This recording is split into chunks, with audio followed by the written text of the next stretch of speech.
6e jour de course dans cette Transat Jacques Vabre, mes premiers gros changements de rythme pour les 60 pieds monocoques et pour les 2 multi 50 encore en course. Les dépressions atlantiques, les passages de front font place désormais à une belle glissade vers l'arc antillais. La régate, la vraie, va prendre enfin tous ses droits. Je pense qu'il y a eu régate dans la première semaine de course. Il y a eu des coups tactiques, il y a ceux qui ont été chercher le front vraiment en allant faire de l'ouest, il y a d'autres qui ont essayé de l'éviter en faisant du sud. Je ne peux pas dire que c'était pas de la régate.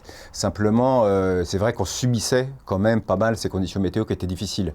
Donc là, maintenant, c'est un peu différent. Les marins vont encore plus jouer la stratégie. On a vu déjà qu'il y a des flottes qui se divisent un petit peu, notamment en IMOCA.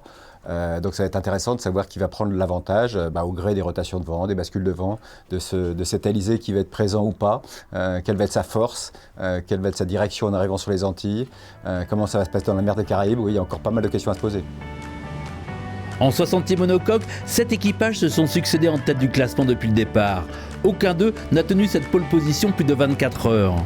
Ce rôle a été tenu une poignée d'heures aujourd'hui par Armel Lecléache et Christopher Pratt.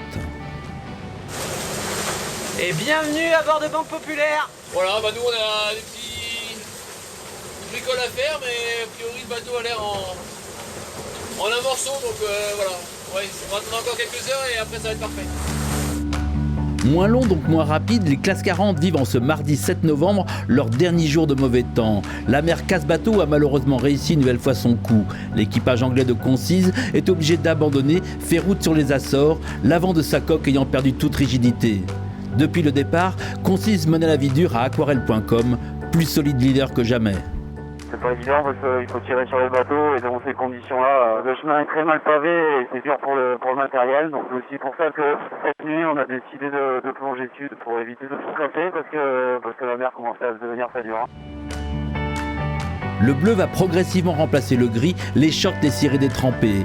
Reste que la route est encore sacrément longue, 3000 milles pour les premiers, pas une mer à boire, mais presque.